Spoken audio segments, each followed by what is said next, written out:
Yeah, we're back, and it's time for a rock fight. And Jake, unfortunately, is a slight favorite with the books for this round of the rock fight.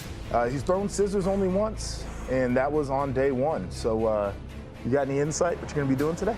No, I can't tell you. This is a battle, though. It is a battle. This today is critical.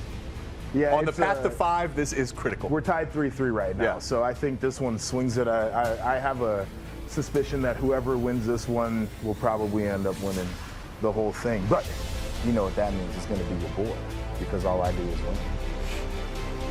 Not so fast. Oh, boy. I got plans to win today. All right, you call it. All right, rock, paper, scissors, shoot. Okay? Rock, paper, scissors, shoot. These scissors right here. It is like losing. Losing to you is like ripping my heart out of my chest. These scissors right here. I got 2 straight in me. Have rarely failed your boy. I got 2 straight in me.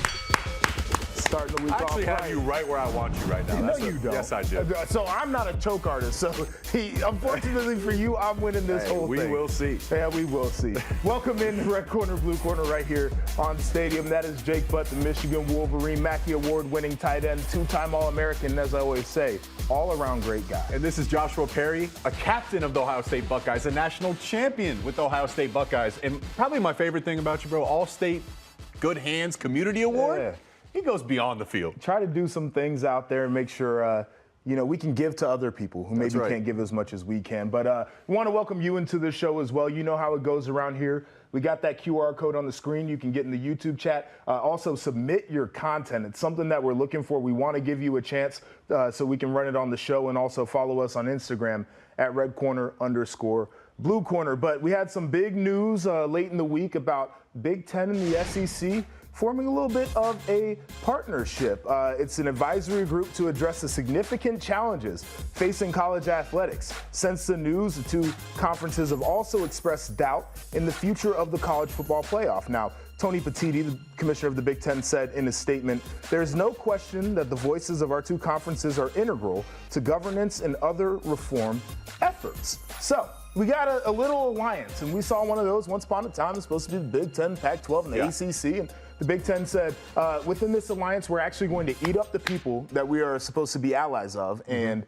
now we're in this space where it is Big Ten, SEC as the 2 most powerful and 2 wealthiest conferences in collegiate athletics.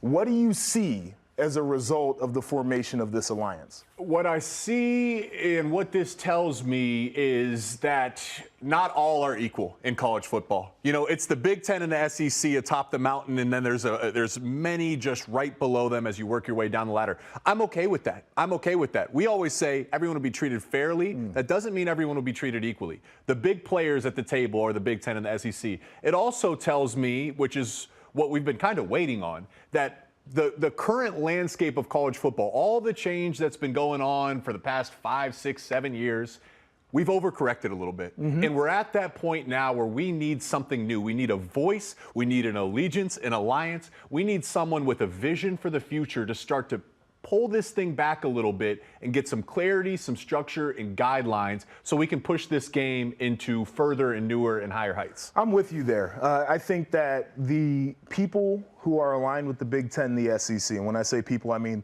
the commissioners, but also the athletic directors and the university presidents and chancellors, have a really good idea of what they envision for the future of sports. Not just football, but I'm talking about all sports at these universities. And there is a difference in opinion, maybe a difference in the vision of what the people on campus see and what the NCAA sees, and how the people on campus want to enforce and dictate rules, and how the people within the NCAA want to do that same thing. And so I see this as a way of the conferences to try to take back a little bit of power so they can have what they believe is a more perfect version of the sports that we see right now. It's interesting reading Tony Petitti's quote because he mentions governance, right?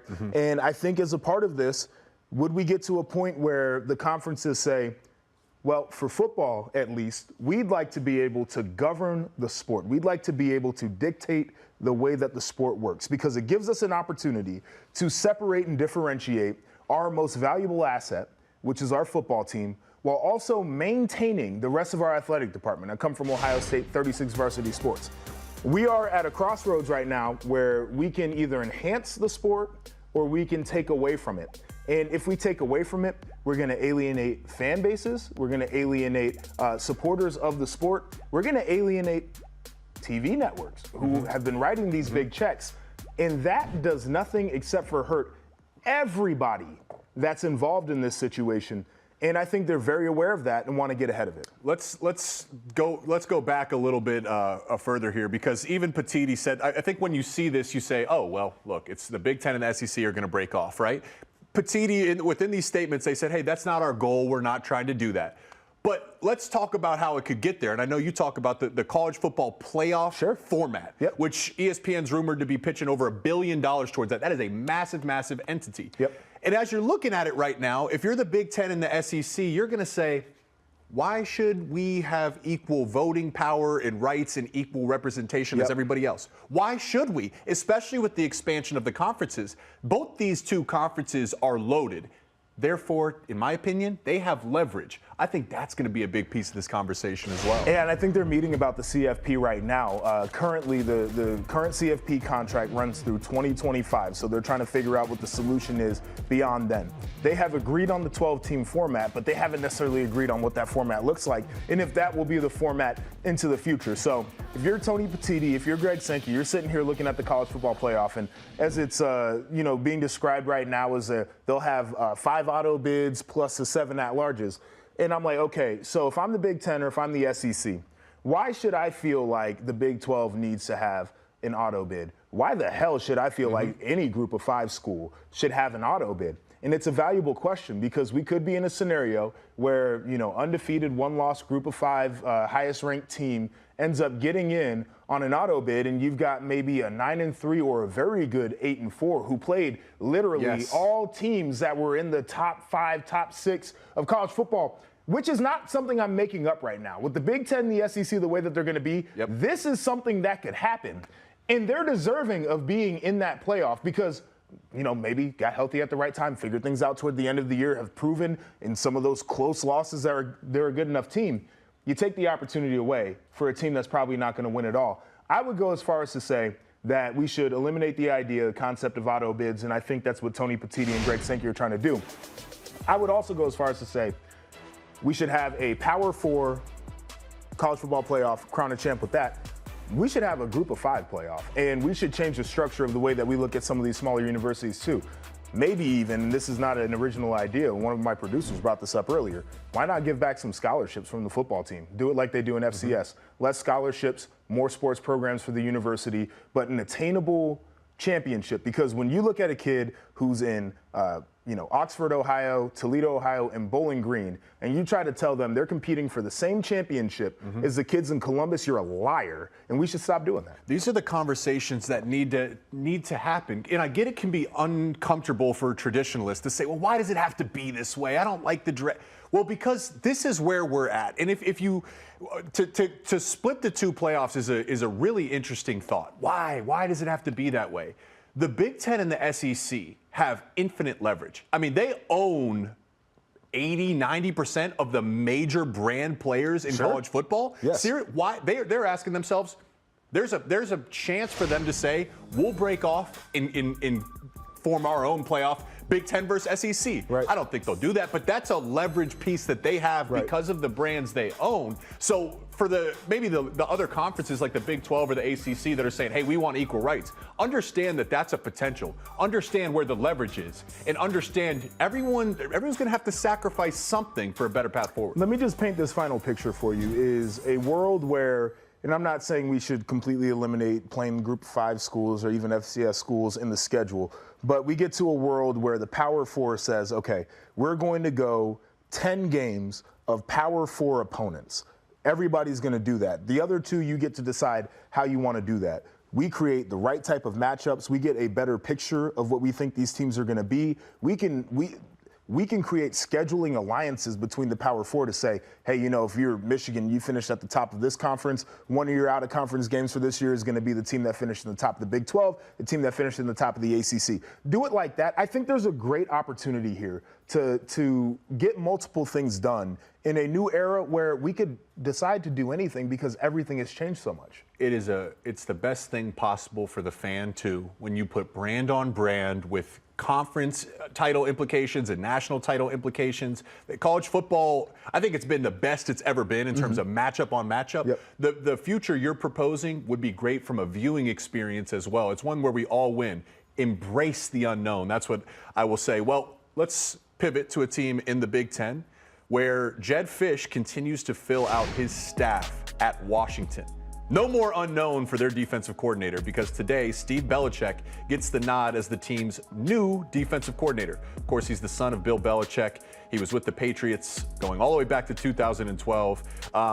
This is part of the furthering conversations we've had this offseason, JP, where we've talked so much about the move from college to the pros. What about the move from the NFL down back to college? Okay, so let's think about this for Steve Belichick, who, by all accounts, hardworking guy, smart guy, good ball coach. He was calling plays for the Patriots, is what has been reported on the defensive side of the ball, even though he wasn't the defensive coordinator. Jerod Mayo gets the job. It's an internal hire. He's worked with Steve Belichick, very familiar with him. Did not decide to have him be the primary play caller on the defensive side of the ball. It would tell me that they felt like there was a better candidate, which I do believe the Patriots hired their defensive coordinator internally as well. And now you're looking at a guy in Steve Belichick who, quite frankly, is like, you know, his market hasn't been that hot because he hasn't had a reason to or really looked to go anywhere else for a while. So he's got to find a job because he's like, I've called plays, I need to be a coordinator. What makes sense for him?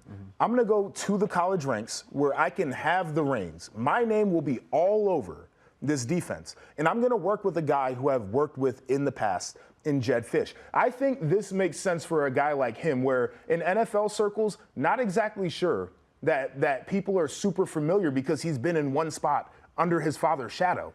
Now he gets to spread his wings, go to, again, one of the most powerful conferences in college football. And I promise you, if they've got an elite defense, that man's going to be back in the league if he wants to be. 100%. And that's the opportunity Belichick has here is to go branch off. Let's see what you really got. That's what we got to find out here. There's a few things that come to mind. And, you know, I think it's great when staffs pluck from the NFL because the quality of coaching there and the quality of mindset in play.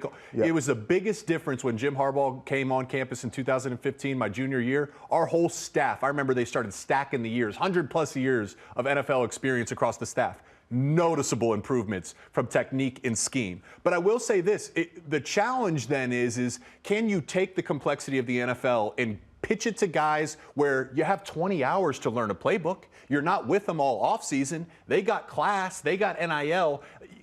Just because it's complex doesn't mean you're good. You have to go to the lowest common denominator to figure out what type of defense you're going to have. And that's going to be the biggest challenge coming from the Patriot system because, as we know, it's very much like what Nick Saban did. A lot of communication, a lot of adjustments. They want to have as much inventory as possible so they can play the most advantageous defenses on a week-to-week basis. But the one thing that will translate is the one thing that he's going to want to bring to Washington is Bill Belichick is notorious for scouring through tape and finding out what the biggest strength of an offense is and saying we're going to eliminate that at all costs and we're going to make them go to their changeup and they're going to have to throw that all day. And if they do, we'll probably beat them.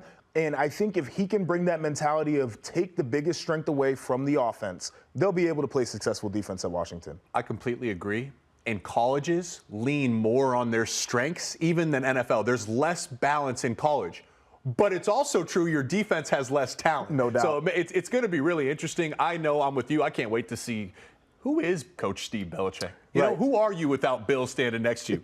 We'll get to find out. Okay, we do have to step aside, but coming up, we're going to keep it out on the West Coast where there's trouble brewing in Westwood. We've got the latest on Chip Kelly's future with the Bruins. That's in just a few. But first, J.J. McCarthy is preparing for the NFL Draft. Where will he get drafted? Well, his old coach might have some say in it. That and more next on Red Corner, Blue Corner.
right, welcome back.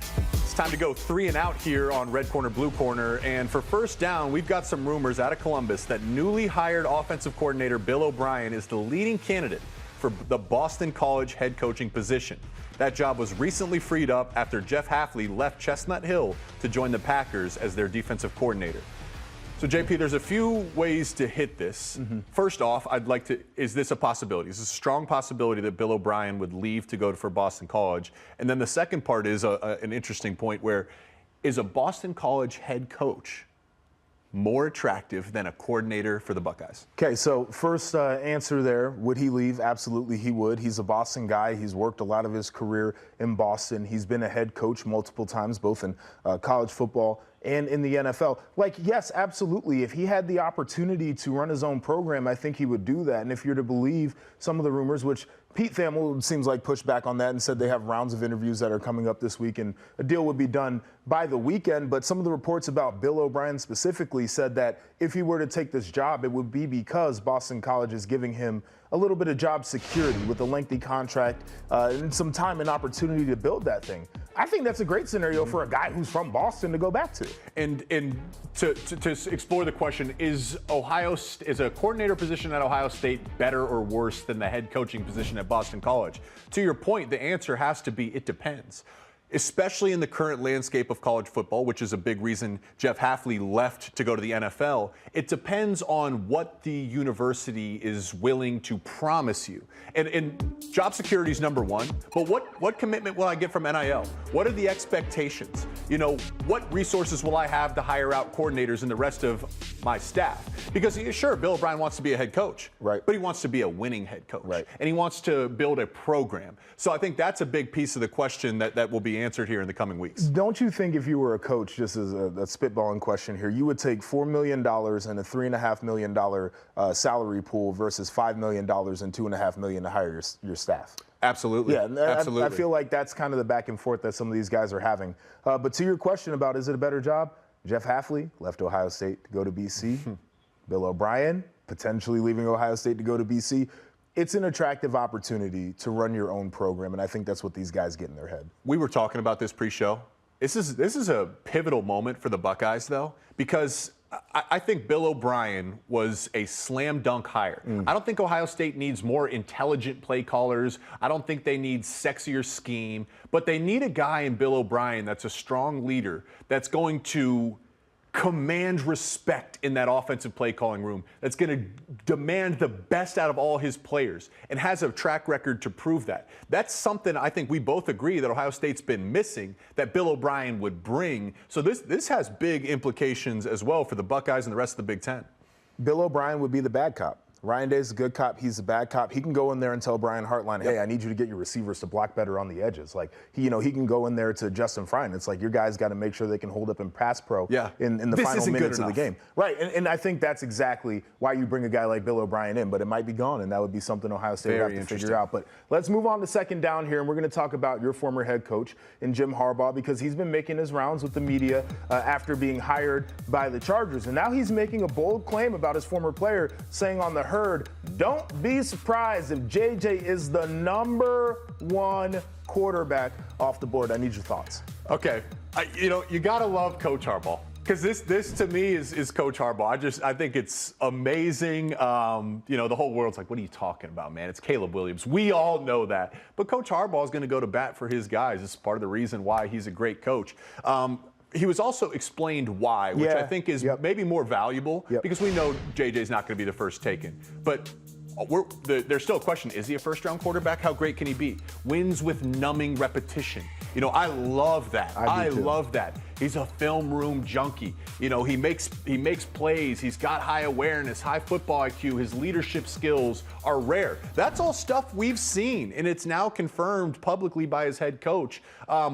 I think those are characteristics that you can't really measure analytically, but that I would be looking for in a franchise quarterback. I think that the bigger thing was what he said in the setup. Like, I don't think J.J. McCarthy is going to be the first quarterback taken in the draft. I think a lot of us laughed that off. But if you laughed off the part where he talked about the way J.J. spins it and the athleticism that J.J. has, and to your point, numbing repetition, being great at those types of things, then you weren't really listening to what Coach had to say, and that is your fault there. But I do want to ask real quick before we move on to third down here, how many quarterbacks do you think are first-round guys this year? Do you want to go through it together? Sure. Okay.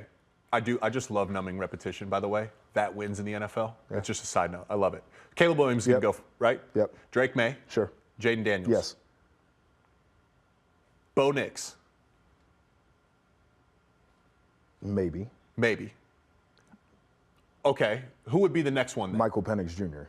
Yeah, okay, but so this is an interesting thing because you look at mock drafts and you see those guys are kind of flip-flop. Sure. Penix, I want to see his health report at the Combine. Yeah. I think that's a big deal with his injury history. Can we invest first-round money and first-round resources to a guy if his knees don't look right? I think that's a big piece of it. Okay, so those guys certainly could be. JJ could be. Could be. Right? Who else are we missing here? Though I think that's really a big piece of the pool, right? So we're looking at 5 to 6. I think we end up probably getting 5 drafted in the first round, and to me, I would say 3 or 4 of them have a legit first round grade for me. And what happens is in the draft is it's not just about it's dependent on other things. Yep. Where it's like it's not just like this guy's a first round talent or not. You sometimes get second round talent guys go in the first round because the depth drops off. Team need. And a team needs a quarterback. Every team needs a quarterback. There's not 32 Super Bowl quarterbacks in the entire world. Everyone's trying to find that next Pat Mahomes who could take them home. Yeah. It seems like Caleb Williams is a lock that people believe he has the potential to do it. People have been real quiet on Drake May as of late, too. Real quiet. Yeah. Real quiet. Curious. And yet, could he be like a Mitch Trubisky where you just, number 2, right? Top 3? I'd be curious.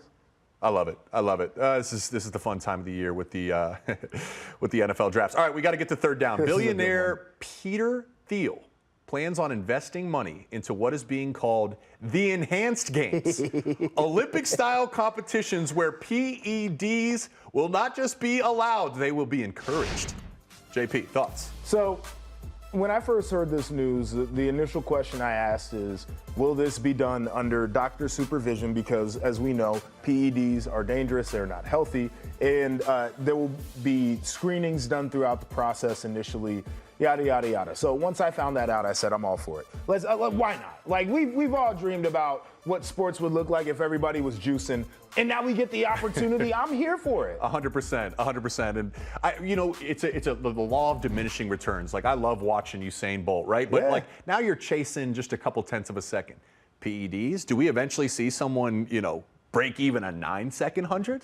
Right? That'd be crazy. It's almost impossible to conceptualize. But with PEDs, I don't know. I like the doctor supervision too, because here's a thought I have. Like, hey, the military develops things, and then that technology goes down to the general population, and it's like, that's great for everybody. So you're saying put steroids in society? Well, it depends, right? I wouldn't say put steroids into society, but what you're going to do is you're going to have the elite athletes under a microscope to see, hey, does this have potential bigger benefits to society? I mean, who knows? But you can at least have that conversation. Yeah, I mean, we've seen where society's gotten with things like TRT, and folks have done that for cosmetic purposes and not necessarily for endocrine purposes. So I understand where you're getting with that. I think it's going to be a lot of fun. And one of the questions we have up here, which I'll answer, and then I'll toss it over to you, most intriguing sport, where the athletes are on PEDs. I'm going combat sports. Like, give me somebody completely juiced up, roid raging out there, trying to beat somebody's face in. That would be something to marvel at. The first thing that came to mind was wrestling. Yeah. I just want to see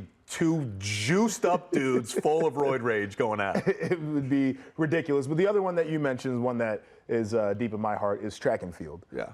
If we could see, some of these athletes out here maybe run a little bit faster than what we see for the Olympic trials or whatever the case is, it'd be interesting. Will we care as a society, or will we just be so blown away that someone, smashes previous records? I think I'll be blown away regardless. I think people in our society love to put an asterisk next to things. And so, of course, me and you will be like, damn, that was pretty cool. And the rest of the people will be like, no, because they cheated. They did steroids. I just imagine Usain Bolt on steroids. What would happen? It's insane. That dude was pretty Fun to swole think without about. him, though. How about it? All right, we're going to take a break over here on Red Corner, Blue Corner. But coming up, our offseason report brings us to UCLA. What's next for the program as they join the Big Ten? We'll lay that out on the other side of the break. Stick around.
Welcome back to Red Corner, Blue Corner, and UCLA is the next team up on our offseason report as we work our way across the Big Ten. All is not well in Westwood. Multiple reports say Chip Kelly has been actively looking at other coaching jobs, all happening while under contract with the Bruins. Where does Chip Kelly go next with respect to UCLA? Isn't this interesting? I try to see both sides. So let's think Michigan in the past few years where Jim Harbaugh flirts with the NFL and then comes back and flirts with the NFL and comes back. And it was this interesting dynamic where it just almost genuinely feels like Chip Kelly's heart isn't fully in this, or that his heart may not even fully be in college football the way it currently is. It's really hard to sell that. Football is such a hard sport.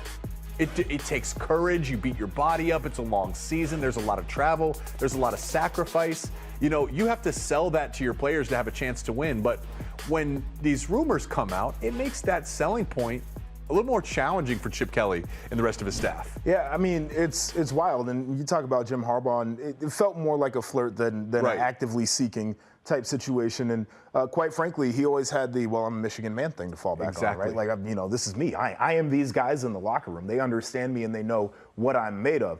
Chip Kelly's not working with that right now. This dude from New Hampshire all the way out there on the West Coast. Like, he could be anywhere he wants to be. And I think he's going to have a very difficult time facing his team if he does not get a job in the NFL. Because what he's up against is the rumors toward the end of this last football season that he was not going to be the head coach at UCLA anymore. And they retained him because they said, we're going to give you another opportunity. We think you're a good football coach and we're entering a new era in the Big Ten. We're going to give you a shot. Then what happens? Well, D'Anton Lynn, who's a really wonderful young coach, defensive coordinator, gets poached by their crosstown rivals. So you couldn't pony up enough money to keep your defensive coordinators. The best part of your team was the defense, by the way, this year. You couldn't keep him in town. And not only did he leave, he left to go to your rival right down the street. That's a problem. And oh, by the way, I'm looking at every job that's open. I'm looking at the Raiders job. I'm looking at the Commanders job. Hell, the rumors say that he might have been sniffing around the Iowa OC job. Oh, man. That's what the internet streets were telling me. I've been on the internet blogs, and that's what they told me. And you have to look your locker room in the face and be like, hey, guys, let's get this thing ready to go. I want to be a part of this. We're going to have a hell of a spring. No, you're not. No, you're absolutely not, and that's the challenge for him. And part of what you said there, so, your crosstown rival poaches, your defensive coordinator, one of the best minds you had in your meeting room and on your staff. And this is where we're at in college football, where it's like, hey, on one end, you say, hey, Chip Kelly, we might have to move in separate directions because it's not good enough. And then Chip Kelly's going to say, where's your commitment to giving me the things that I need to say I'm giving you the best chance to show you how good I am, right? This is the interesting power dynamic. We talked about Matt Rule made that comment last year, a little less than subtly saying, hey, guys, just make sure your expectations align with your commitments. Right. Now, what I've also heard, though, is Chip Kelly not interested in recruiting. No.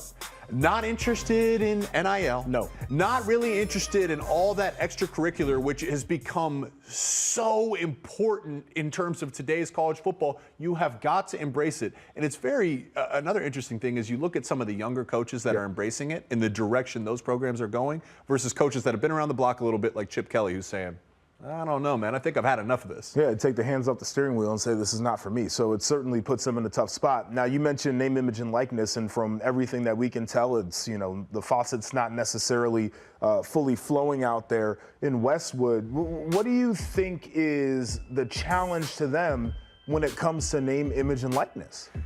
It's a challenge I think it's a matter of principle, where I think maybe not all athletic directors and athletic programs have fully embraced that this is where you have to embrace this in today's world. Even Ohio State, it took them a few years before they finally went and raised money. Splash commitment and alignment within their program this year to push all their chips on the table to go win a national title. I think a piece of that, though, is Ryan Day's fully committed as well, and that staff's fully committed. So it's a circular thing. If I was the boosters for UCLA, I would say, do I know, if I'm going to cut $1 million check, do I know Chip Kelly's going to do what's necessary He's gonna go to get find the guy. best? Is he going to go get the guy? Is he going to recruit the guy? Is he going to call the guy at midnight? Is he going to pick him up from the airport at midnight? Yep. I don't know. So I can't say it's all on Chip or all on the boosters either. Yeah, I think there's a very interesting back and forth when it comes to that, because I do agree with you. I think the NIL is directly correlated to how willing a coach is to go after the guys once they get the funds, right? And it doesn't mean that you get the guy every time, but you went after him really hard. And I don't know if Chip is showing that here. Interesting you brought up Ryan Day, because there is a thought process in my mind that if Bill O'Brien does get the Boston College job and Chip Kelly really wants to be out of Westwood, there could be an opportunity for a reunion between Ryan Day and Chip Kelly, because Ryan Day started off his career under Chip. That was his mentor for a while. I don't know if I necessarily love that move, but it would be curious if and it's being said by multiple people that he was, looking at college OC jobs as well as NFL.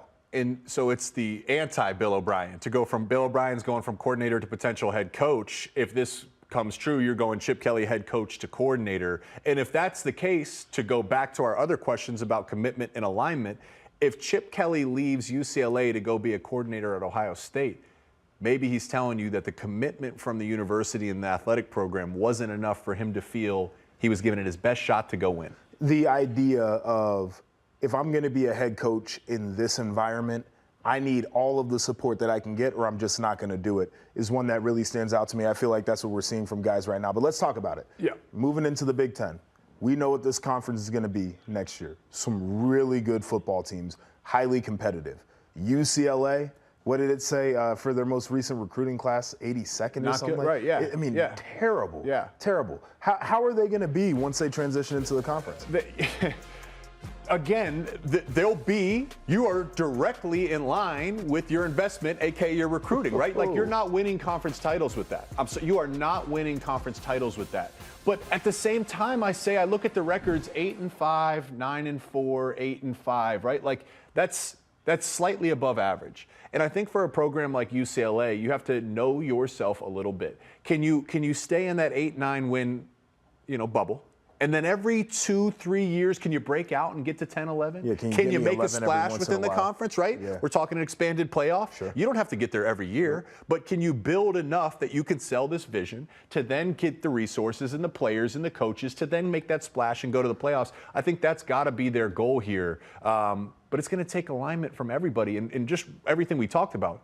It doesn't feel like there's absolute and utter commitment and alignment top down for the Bruins. No, and I think they've got to find it quickly, or they got to find the person who can create that, right? Because I think there is a back and forth play here where if I'm an athletic director, well, why the hell am I going to commit certain things to you when I know you're not going to recruit the way that we need you to recruit, and I know that you're not going to meet with the boosters the way we need you to do that. But when you get the guy in there who will do those things, athletic director's like, whatever you need, I got it. You need more hours on the private jet, we're going to get you that. You need me to set up the meetings with the boosters so we can get the money flowing through here the way that we need to do it. That's my job as an athletic director. And so I'm curious, after this year, will there be a shift in some new blood?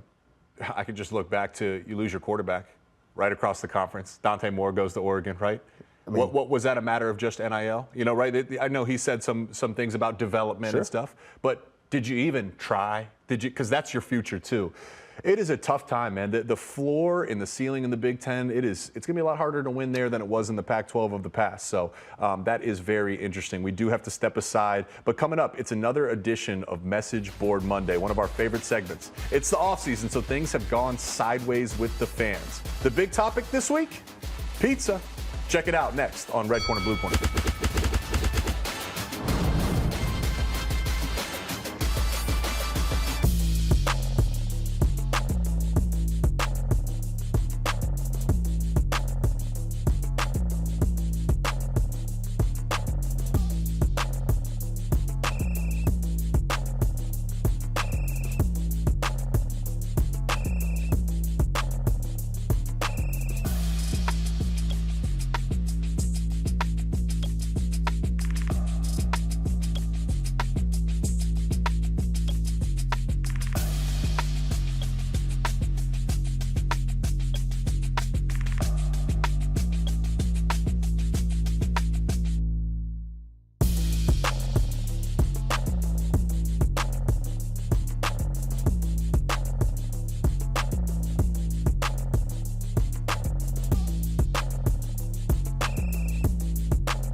Welcome back to Red Corner, Blue Corner right here on Stadium. That is Jake Butt. I'm Joshua Perry, and it's time to hear what the fans are talking about because it's Message Board Monday. And first up, we go to Blue White Illustrated, where Nittany 1865 Farmer sounded off on new course at Penn State centered around one Taylor Swift.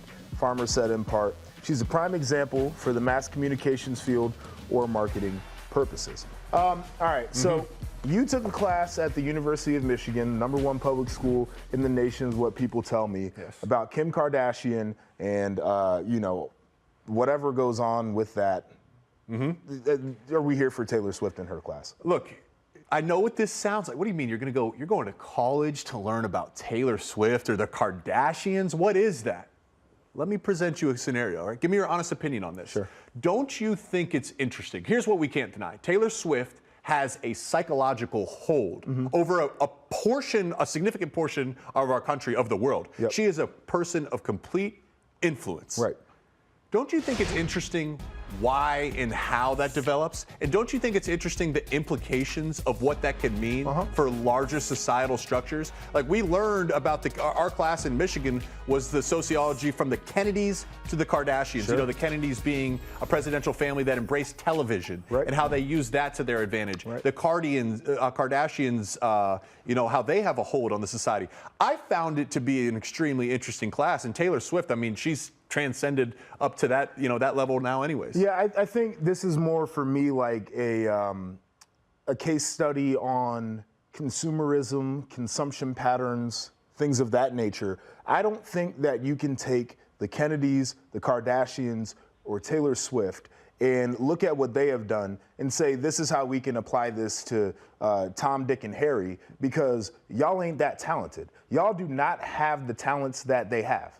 You cannot do what they do. It's like me watching Caleb Williams. I watch his highlight tape as a young quarterback and think, I'm going to do my game after him. No, I'm not, because I am not Caleb Williams. I cannot do what he does. So I do think that there is a purpose to studying these people, and this is really intriguing stuff, as you said. She's got more free marketing, some of the most expensive marketing in the world than anybody by showing up to football games, and that is amazing.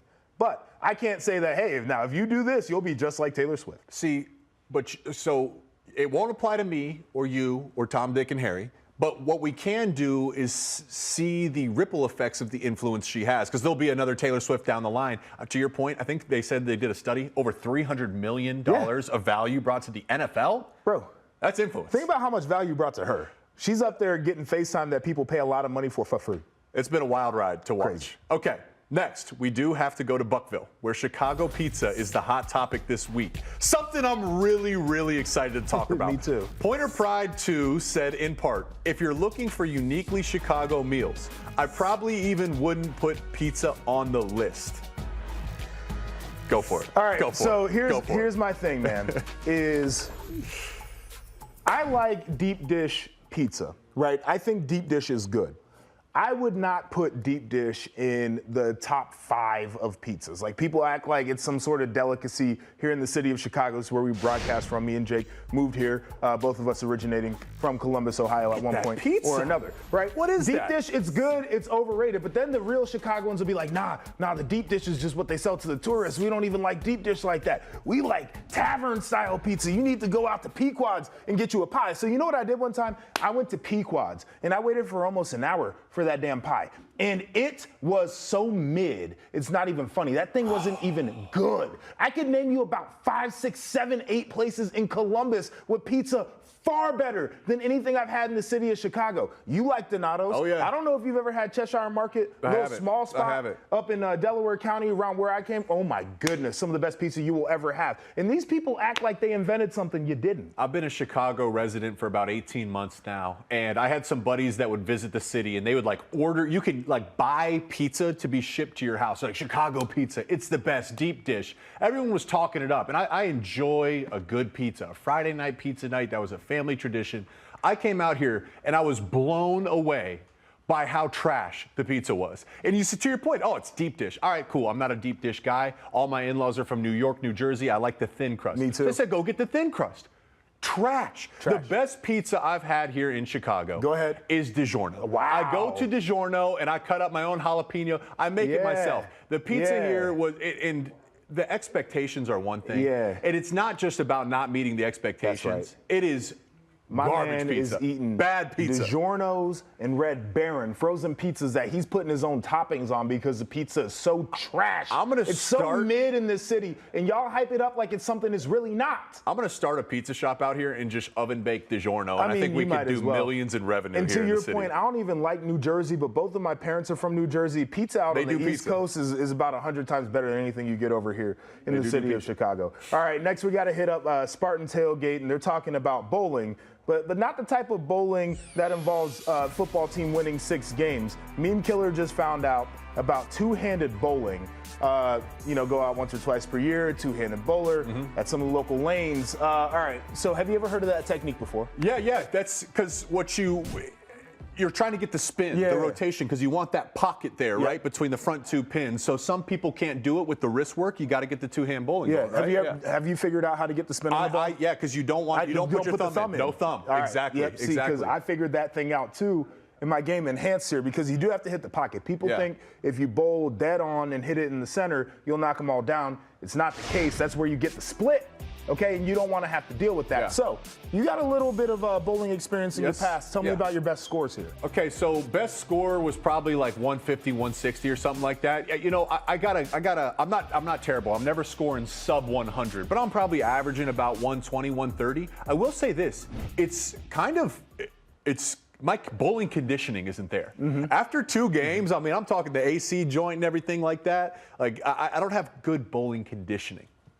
Make sense? Yeah, no, it makes a lot of sense. I'm there with you. Probably 180-ish. I've hit a couple of times. Don't get there consistently. I'm usually in the 120 range. But that bowling conditioning is a thing, because I've gone out there and, you're hanging out with a group of people, in first game, it's like, oh man, second game, usually the best game for me because I feel warmed up and I got my things rolling. The third game, I start off hot, and then it's trash. Here's one thing I know about bowling alleys. Most bowling alleys have better pizza than Chicago does. This is very true. Jake is really spitting facts here. And speaking of Chicago pizza, we actually do have a couple of viewer comments here, because I think the people were a little bit fired up about it. Nolan says, Chicago guy here, deep dish is fun and really good, but it's a treat, a rarity. If you have it regularly, that's wild.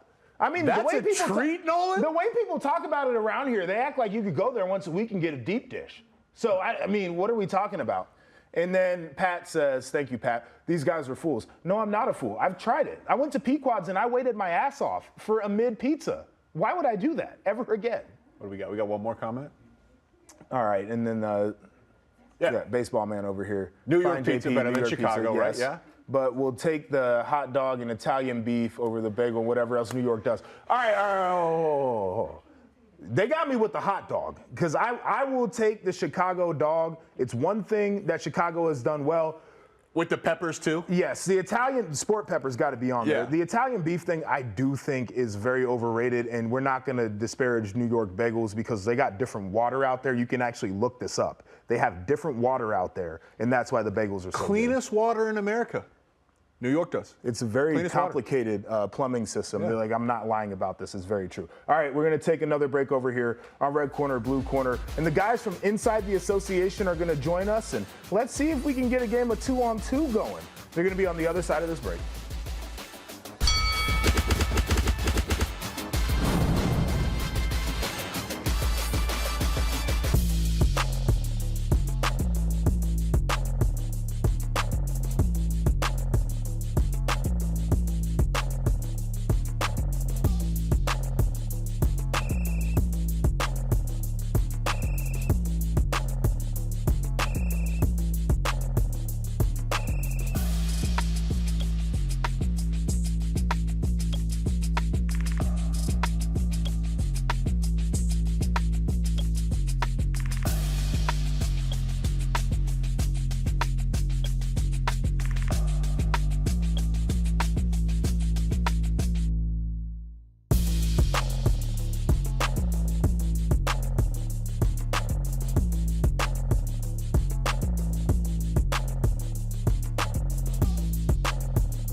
Would you rather play one-on-one versus each other, or we combine our talents in a 2-on-2 game against Joshua Perry and Jake Butt of Red Corner, Blue Corner? Now, I will say this, that they got us in the height department, Harrison, so we're missing about 5 to 6 inches, maybe even a little bit more than that in terms of height against these guys. They wanted to take a day off on the day where we have a rebuttal for that blasphemy. Now, Jake, I'll just lob this one up to you because I know you feel passionately about it, and then I'll clean it up there at the end. First off, it's 2v2, so they can't. There's nowhere to hide. Like, No. we have the size advantage that benefits us in 2v2. First play, Jake's lobbing it up to me, and I'm dunking on somebody. Whoever's standing under the rim is getting dunked on, so just be prepared for that. And that's after I cross one of them up like Kobe did before he lobbed it to Shaq back in the finals.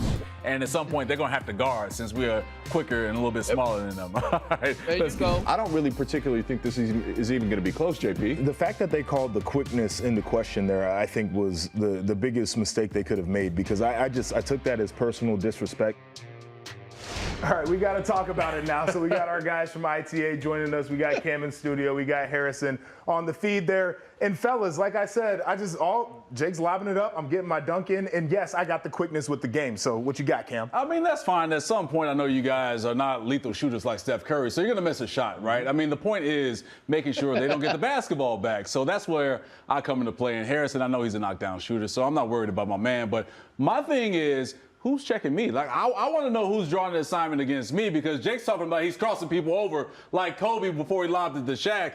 I'm telling you right now, fellas, I work out 5 a.m. every morning. These knees and this body is good to go now. Come on now. Listen, I still got it. No, I dropped about 10 pounds from my playing weight. I can get down there a little bit too. now, quicker. I'm a good bender these days. Harrison, what you got? I will say this, Cam, you got to know your teammate a little bit better. I'm not a great shooter, so we might have some trouble in that department. The people that need to know I'm that. sorry, I got to keep. I'm sorry, I gave him the scout. They don't know that. I gave him the scout. I'm sorry. Oh, I'm sorry, I gave him the scout man. already. That's the first rule right there, man. You don't give them the scouting report. So now that that's out there, now they're going to try and double me, because maybe the only thing that you can do is maybe stand underneath the basket, man. Come on. We're supposed to be like Sidney Dean and Billy Hoyle from White Man Can't Jump right now. You know, come on, man. What I can do, I'll keep under wraps. But I will say this. The one advantage that Cam has, particularly, I would believe over maybe Joshua and Jake and above me as well, Cam is now playing for 2. He's got a son and another one on the way. Right. So he's got to show out for the baby on the way. Can't put anything bad on film for the children. We got that in our bag, as well as probably the experience as well. Okay, so let's talk about that real quick, because you got the second one on the way, and that's big congrats to you. Thank you, bro. I've got a son coming in March, and to that point, I'm not going to be embarrassed with my son making his grand entrance into the world. So, you know, I got to come with my best for this one. I got to make sure he understands his daddy was an athlete and still is an athlete. You know, I will say this, as a veteran dad, JP doesn't know about the sleepless nights as a parent, so I'll have that on my side as well. And we're going to need some strength. So me being a dad times 2, that dad strength will play in the part. But we're going to need an official. Like, somebody has to referee this game, because these 2 dudes, as former Big Ten greats, I'm worried about the physicality, man. Somebody has to officiate this game and put like fouls in, like 5 fouls a piece or something. Oh, we're going to be bumping for sure. That's how we want to play it. But before we get out of here, we want to talk about the big week coming up here on Inside the Association. Tell us a little bit about Thursday. Yeah, it's going to be a major Thursday, because the NBA trade deadline is going down, and you need to make sure that you're with Stadium at 2 p.m. Eastern, because I'll be hosting the show with my man, Harrison Sanford. Of course, the NBA insider, Shams Charania, going to break down all the latest moves in the NBA, get ahead of the game with all of that. And you see Pat Garrity, 10-year NBA pro and also former executive in the NBA, along with 3-time NBA champion Danny Green. Look, that's a great starting 5 right there. I know that I'm running point, so we got scores, we got bucket getters. It's going to be a great show, so make sure you tap in on Thursday, 2 p.m. Eastern, streaming on Stadium's Twitter and X profile. Yeah, if we had to go up against that, it definitely wouldn't be me. I'm avoiding that starting 5 right there. If you've never seen the trade deadline special, it's a phenomenal show, so make sure you tune into that. Harrison, Cam, we appreciate you over here. For Jake Butt, I'm Joshua Perry. This was Red Corner, Blue Corner, and we'll see you later on this week.